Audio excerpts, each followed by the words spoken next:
Hello, good morning. और अभी हो रहे हैं सुबह के 5।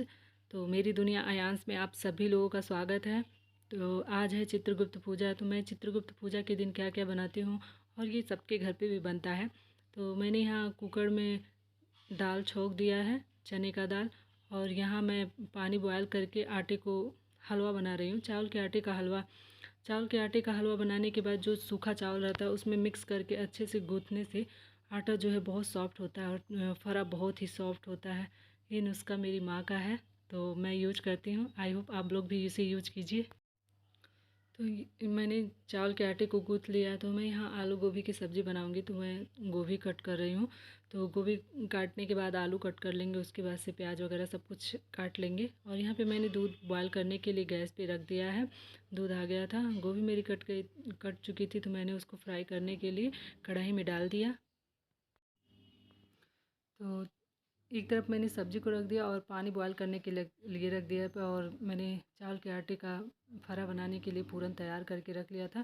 तो मैं यहाँ बेल के और उसमें जो है पूरन भर के रख रही हूँ थाली में। तो यहाँ पे एक तरफ फरा हो रहा था और मैं यहाँ पे दाल की पूड़ी बना रही थी। तो फरा और दाल की पूड़ी बन जाएगा तो मैं कुकर में चावल चढ़ा दूँगी। कुकर में चावल चढ़ाने के बाद मेरा खाना जो है रेडी हो जाएगा। खाना रेडी होने के बाद मैं चित्रगुप्त पूजा की तैयारी करने के लिए चली जाऊँगी, तैयारी करूँगी। तैयारी करने के बाद सभी लोग रेडी हो गए हैं पूजा करने के लिए। अब मैं तैयारी करने जा रही हूँ। यहाँ पे पूजा करने के लिए सभी लोग रेडी हो गए हैं। आयांश भी नहा वहा के बैठे हैं अपना बुक वगैरह रख के सामने। और मैं यहाँ छोटा सा रंगोली बना दी हूँ। उसके बाद से मैं जो खाना बनाई थी वो प्रसाद के लिए फल मिठाइयाँ सब मतलब रख रही हूँ चित्रगुप्त महाराज जी को चढ़ाने के लिए। और यहाँ पे जो गौर वगैरह रखते हैं वो सब मैं करके रेडी कर रही हूँ। और यहाँ पापा भी रेडी हो गए हैं, ये भी रेडी हो गए हैं पूजा करने के लिए। तो अब बस पूजा ही करना है। पूजा करने के बाद सब लोग खाना खाएंगे। तो मैं पहले सबको पाठ करके सुना दूंगी, तो ये लोग अपना पूजा करेंगे। तो यहाँ सभी लोग मतलब बगल में ही बैठ गए और मैं अपना पाठ करने लगी। पाठ जब समाप्त हो गया तो ये लोग अपना पूजा करने लगे। तो पूजा की तैयारी करने के बाद मैं यहाँ पे चित्रगुप्त महाराज की कहानी पढ़ने लगी। कहानी पढ़ रही थी तो सभी लोग मेरे पास बैठ के सुन रहे थे। जब मेरी कहानी समाप्त हो जाएगी तो पापा आके चित्रगुप्त जी की पूजा करेंगे। ये तीनों लोग पूजा कर लेंगे तो उसके बाद से मैं पूजा करूँगी। अगर आप नए हैं तो चैनल को सब्सक्राइब कीजिएगा और कमेंट करना मत भूलिएगा, शेयर कीजिएगा। तो मैं यहाँ पे पाठ कर रही थी और अब मेरा पाठ जो है समाप्त होने वाला है। तो समाप्त हो जाएगा तो पापा पूजा करेंगे और पूजा करने के बाद मैं भी पूजा करूँगी। तो जब सभी लोग पूजा कर लेंगे तो आरती होगा, एक साथ सभी लोग मिलके आरती भी करेंगे। तो आज की ये चित्रगुप्त पूजा थी। पहले पाठ किया जाता है, उसके बाद से चित्रगुप्त महाराज जी का चित्र वगैरह सब कुछ बनाया जाता है, लिखा जाता है। तो यहाँ पे पापा पूजा शुरू कर दिए हैं। पापा पहले अयांश को और इनको टीका लगाएं, खुद भी लगाएं। उसके बाद से चित्रगुप्त महाराज जी को भी टीका लगा दिए थे। तो वहाँ पे उनको अक्षत वगैरह सब कुछ उनके सामने छोड़े।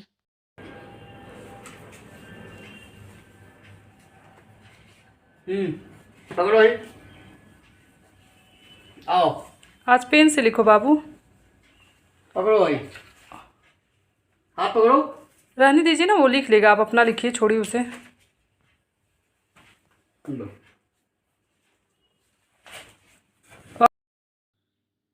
तो ये तीनों लोग पूजा कर चुके थे तो मैं बैठ गई पूजा करने के लिए। तो हमारे यहाँ पहले सादा पेज लिया जाता है चित्रगुप्त पूजा करने के लिए। उसके बाद से वहाँ चित्रगुप्त महाराज जी का चित्र बनता है और स्वास्तिक बनता है। उनके ऊपर फूल चढ़ाया जाता है, अक्षत वगैरह सब कुछ चढ़ा के उनके नीचे लिखा जाता है ओम चित्रगुप्ताय नमः। और हम लोग दिवाली से ही लिखना बंद कर देते हैं।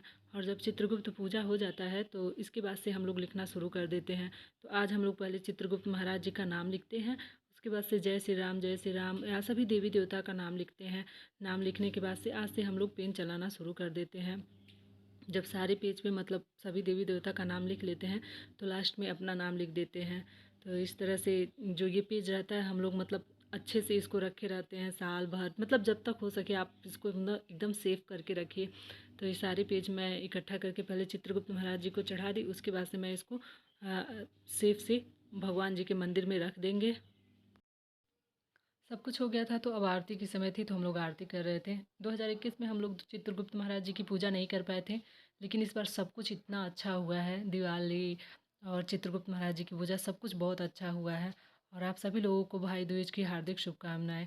आज के दिन मैंने किताब में पढ़ा कि लिखा है कि जो भाई अपने बहन के हाथ का खाना खाता है उससे हर मतलब कष्ट दुखों से दूर रहता है, और जो गोधन कुटाता है उसका प्रसाद हर भाई को खाना चाहिए। तो आप लोगों को मेरे ब्लॉग कैसे लगते हैं कमेंट करके जरूर बताएं। तो यहाँ पे चित्रगुप्त पूजा हो चुका है और यहाँ पे सबके लिए खाना मैंने निकाल दिया है।